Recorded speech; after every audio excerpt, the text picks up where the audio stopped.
Hello, ಎಲ್ಲರೂ ಹೇಗಿದ್ದೀರಾ? ಚೆನ್ನಾಗಿದ್ದೀರಾ ಅಂತ ಭಾವಿಸ್ತೀನಿ. ಇವತ್ತು ಏನು ಸ್ಪೆಷಲ್ ಅಂತ ನೋಡಿದ್ರೆ ಪಡವಲಕಾಯಿ ಮಸಾಲ ಹಾಕಿ ಸ್ವಲ್ಪ ಸಾಂಬಾರು ಮಾಡ್ತಿರೋದಿದೆ. ಇದು ಡ್ರೈಯಾಗಿ ಕೂಡ ಮಾಡ್ಬೋದು, ಸ್ವಲ್ಪ ಕರಿ ಥರನೂ ಮಾಡ್ಬೋದು, ಸಾಂಬಾರು ಥರನೂ ಮಾಡ್ಬೋದು. ನಾನು ಸ್ವಲ್ಪ ಸಾಂಬಾರು ಥರ ಮಾಡೋಣ ಅಂತೇಳಿ ಏನು ಹಿಂಗೆ ತೊಗೊಂಡಿದ್ದೀನಿ ನೋಡ್ಕೊಂಬರೋಣ.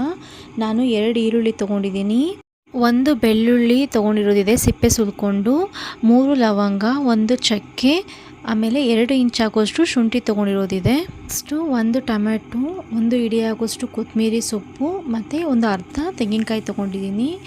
ನೆಕ್ಸ್ಟು ಪಡವಲಕಾಯಿ, ಇದು ಬಂದು ಮೇಲೆಗಡೆ ಪೊರೆ ಪೊರೆ ಥರ ಇರುತ್ತೆ, ಅದನ್ನೆಲ್ಲ ಸ್ವಲ್ಪ ಎರೆದು 1-3 ಪಡವಲಕಾಯಿ ಬೀಜ ಎಲ್ಲ ತೆಗೆದಿಟ್ಕೊಂಡಿದ್ದೀನಿ ಒಳಗಡೆ ಇರೋದು.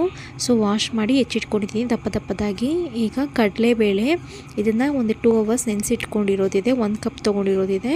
ನೆಕ್ಸ್ಟು ಒಂದು ಕಡಾಯಿಗೆ ನಾವೇನು ಹೆಚ್ಚಿಟ್ಕೊಂಡಿದ್ವಿ ಸ್ವಲ್ಪ ದಪ್ಪ ದಪ್ಪದಾಗಿ ಈರುಳ್ಳಿ, 2 ಈರುಳ್ಳಿ, ಅದನ್ನು ಹಾಕ್ಕೊಂಡು ಸ್ವಲ್ಪ 2 ಟೀ ಸ್ಪೂನ್ ಆಗೋಷ್ಟು ಆಯಿಲ್ ಹಾಕ್ಕೊಂಡು 2 ನಿಮಿಷ ಬಾಡಿಸ್ಕೊಳ್ತೀನಿ. ಸೊ ಅದು ಸ್ವಲ್ಪ ಕೆಂಬಣ್ಣ ಬಂದಮೇಲೆ ನಾನೇನು ತೊಗೊಂಡಿಟ್ಕೊಂಡಿದ್ದೆ ಬೆಳ್ಳುಳ್ಳಿ ಪ್ಲಸ್ಸು ಶುಂಠಿನ ಅದನ್ನು ಆ್ಯಡ್ ಮಾಡಿಕೊಂಡು, ಚಕ್ಕೆ ಲವಂಗ ಅದು ಕೂಡ ಆ್ಯಡ್ ಮಾಡಿಕೊಂಡು ಒಟ್ಟಿಗೆ ಸ್ವಲ್ಪ ಹುರ್ಕೊಳ್ತೀನಿ ಮಸಾಲೆ ರುಬ್ಕೊಳ್ಳೋದಕ್ಕೋಸ್ಕರ. ನೋಡ್ತಾ ಇರ್ಬೋದು ಆಗಿದೆ. ಈಗ ಒಂದು 2 ಮಿನಿಟ್ಸು ಹುರ್ಕೊಳ್ಬೇಕು, ಸೀದೋಗೋ ಥರ ಯಾವತ್ತೂ ಹುರ್ಕೊಳಕ್ಕೆ ಹೋಗಬಾರ್ದು, ಅದಕ್ಕೋಸ್ಕರ. ನೆಕ್ಸ್ಟು ಟೊಮೆಟೊ ಒಂದು ಹೆಚ್ಚಿಟ್ಕೊಂಡಿದ್ದಾವೆ ದಪ್ಪ ದಪ್ಪದಾಗಿ, ಅದು ಕೂಡ ಆ್ಯಡ್ ಮಾಡ್ಕೊಳ್ತಾ ಇದ್ದೀನಿ.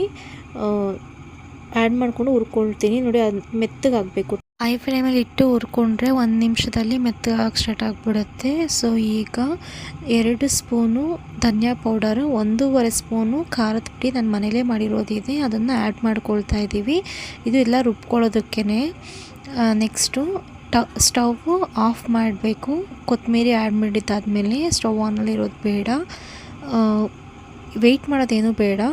ಸೊ ಈಗ ಕೊತ್ತಂಬರಿ ಆ್ಯಡ್ ಮಾಡ್ತಾ ಇರೋದಿದೆ, ಆ್ಯಡ್ ಮಾಡಿಕೊಂಡು ಬಾಡಿಸ್ಕೊಂಡು ಅದು ಸ್ವಲ್ಪ ಆರಬೇಕು.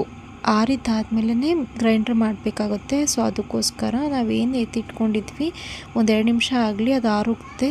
ಅದಾದಮೇಲೆ ತೆಂಗಿನಕಾಯಿ ಅರ್ಧ ಉಪ್ಪು ತೊಗೊಂಡಿದ್ವಲ್ಲ ಅದನ್ನು ಹಾಕ್ಕೊಂಡು ಫೈನ್ ಗ್ರೈಂಡ್ ಮಾಡ್ಕೋಬೇಕು, ತರಿ ರುಬ್ಕೊಳ್ಬಾರ್ದು. ನೋಡ್ತಾ ಇರ್ಬೋದು ಫೈನ್ ಗ್ರೈಂಡ್ ಆಗಿದೆ. ಸೊ ಸಾಂಬಾರು ಚೆನ್ನಾಗಿ ಬರಬೇಕಲ್ಲ, ಸೊ ಅದಕ್ಕೋಸ್ಕರ. ಈಗ ನಾನು 5 ಲೀಟ್ರ್ ಕುಕ್ಕರ್ ತೊಗೊಂಡಿರೋದಿದೆ, ಅದಕ್ಕೆ 2 ಟೀ ಸ್ಪೂನ್ ಆಗೋಷ್ಟು ಎಣ್ಣೆ ಹಾಕ್ಕೊಂಡು ಸಾಸಿವೆ ಹಾಕ್ಕೊಂಡು ಒಗ್ಗರಣೆ ಕೊಟ್ಕೊಳ್ತಾ ಇರೋದಿದೆ. ಸಾಸಿವೆ ಸಿಡಿತಾ ಇದೆ, ನೋಡ್ತಾ ಇರ್ಬೋದು. ಆಮೇಲೆ ಕರ್ಬೇವಿನ ಸೊಪ್ಪನ್ನ ಆ್ಯಡ್ ಮಾಡ್ತಾಯಿದ್ದೀನಿ. ಆ್ಯಡ್ ಮಾಡಿ ನಾವೇನು ಮಸಾಲೆ ರುಬ್ಬಿಟ್ಕೊಂಡಿದ್ವಿ ಅದನ್ನು ಸ್ವಲ್ಪ ಹಸಿ ಸ್ಮೆಲ್ ಹೋಗೋವರೆಗೂ 1 ನಿಮಿಷ ಬಾಡಿಸ್ಕೊಳ್ತೀನಿ. ಎಣ್ಣೆಲೇ ಮೊಗ್ಗಿಸ್ಕೊಳ್ಬೇಕು.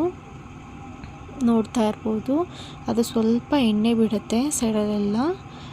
ನೋಡಿ, ಈಗ ನಾನು ಅದು ಗ್ರೈಂಡ್ ಮಾಡಿ ಇಟ್ಕೊಂಡಿದ್ದಕ್ಕೆ ಸ್ವಲ್ಪ ವಾಟರ್ ಕೂಡ ಆ್ಯಡ್ ಮಾಡಿದ್ದೆ, ಒಂದು ಅರ್ಧ ಗ್ಲಾಸು ಆ್ಯಡ್ ಮಾಡಿ ಕುದಿಯೋಕೆ ಇಟ್ಕೊಂಡಿದ್ದೆ. 1 ನಿಮಿಷ ಆಗಿದೆ. ಈಗ ನಾವೇನು ತೆಗೆದಿಟ್ಕೊಂಡಿದ್ವಿ ಅಲ್ವಾ ಕಡಲೆಬೇಳೆ, ನಾನು ಸ್ವಲ್ಪ ಜಾಸ್ತಿ ಆಗಲಿ ಅಂತ 1 ಕಪ್ ತೊಗೊಂಡಿದ್ದೀನಿ, ದೊಡ್ಡ ಕಪ್ಪಲ್ಲಿ 5 ಜನಕ್ಕೆ ಆಗೋ ಥರ. ಈಗ ಪಡವಲಕಾಯಿ ಅದನ್ನು ಕೂಡ ಆ್ಯಡ್ ಮಾಡ್ಕೊಳ್ತೀನಿ. ವೆಯ್ಟ್ ಮಾಡೋದೇನು ಬೇಡ, ಹುರ್ಕೊಳ್ಬೇಕು ಮಸಾಲೆಗೆ. ಸ್ವಲ್ಪ ಹಸಿ ಸ್ಮೆಲ್ ಹೋಗ್ಬೇಕಲ್ವಾ ಎಲ್ಲದದ್ದು, ಪಡವಲಕಾಯಿ, ತೊಗರಿಬೇಳೆ ಪ್ಲಸ್ಸು ಅಲ್ವಾ, ಅದೆಲ್ಲನೂ ಸ್ವಲ್ಪ 1 ನಿಮಿಷ ಬಾಡಿಸ್ಕೊಳ್ತೀನಿ. ಬಾಡಿಸ್ಕೊಂಡಿದ್ದಾದಮೇಲೆ ನಾನು ಒಂದು 3 ಗ್ಲಾಸ್ ಆಗೋಷ್ಟು ವಾಟರ್ ಆ್ಯಡ್ ಮಾಡ್ತೀನಿ. ನೀವು ಕರಿ ಥರ ಬೇಕಂತೇಳಿದ್ರೆ 2 ಗ್ಲಾಸ್ ವಾಟರ್ ಹಾಕಿದ್ರೆ ಸಾಕಾಗುತ್ತೆ. ನಾನು ಸ್ವಲ್ಪ ಸಾಂಬಾರು ಥರ ಆಗಲಿ ಅಂತೇಳಿ 3 ಗ್ಲಾಸ್ ವಾಟರ್ ಆ್ಯಡ್ ಮಾಡ್ತಿರೋದಿದೆ. ಈಗ ರುಚಿಗೆ ತಕ್ಕಷ್ಟು ಕಲ್ಲುಪ್ಪನ್ನ ಆ್ಯಡ್ ಮಾಡ್ತಾ ಇರೋದಿದೆ. ಕಲ್ಲುಪ್ಪು ಆ್ಯಡ್ ಮಾಡಿ ನಾನು ಒಂದು 3 ವಿಷಲ್ ಬಿಡ್ತೀನಿ. 3 ವಿಷಲ್ ಬಿಟ್ಟರೆ ನೋಡ್ತಾ ಇರ್ಬೋದು ಆಗಿದೆ. ಸೊ ಈಗ ನಾನು ಚಪಾತಿಗೆಲ್ಲ ಆಗಲಿ ಅಂತ ಹೇಳಿ ಒಂದು 5 ನಿಮಿಷ ಬಾಯ್ಲ್ ಆಗೋಕ್ಕೆ ಬಿಡ್ತೀನಿ. ಕುಕ್ಕರ್ ಓಪನ್ ಮಾಡಿದ್ದಾದಮೇಲೆ 3 ವಿಷಲ್ ಹೊಡಿಸಿ ಒಂದು 5 ನಿಮಿಷ ಬಿಡ್ತೀನಿ. ಸೊ ನೋಡ್ತಾ ಇರ್ಬೋದು ತುಂಬ ಟೇಸ್ಟಿಯಾಗಿರುತ್ತೆ. ಇದು ಹಳೇ ಕಾಲದಿಂದ ಮಾಡ್ಕೊಂಡು ಬರ್ತಾ ಇರೋ ರೀತಿ ಈ ಥರ ಪಡವಲಕಾಯಿ ಸಾಂಬಾರು ಕರಿ ಥರ ಮಾಡ್ತಾರೆ. ಸೊ ಇದು ಚಪಾತಿಗೂ ತಿನ್ಬೋದು, ವೈಟ್ ರೈಸ್ಗೂ ತಿನ್ಬೋದು, ಮುದ್ದೆಗೂ ಸೂಪರಾಗಿರುತ್ತೆ ಕಾಂಬಿನೇಷನ್ನು. ನೀವು ಕೂಡ ನಿಮ್ಮ ಮನೆಯಲ್ಲಿ ಟ್ರೈ ಮಾಡಿ ನನಗೆ ಕಮೆಂಟ್ ಬಾಕ್ಸಲ್ಲಿ ಕಮೆಂಟ್ ಮಾಡಿ ಹೇಗೆ ಬಂದಂತ. ನೆಕ್ಸ್ಟ್ ವ್ಲಾಗಲ್ಲಿ ಸಿಗೋಣ. Thank you for watching.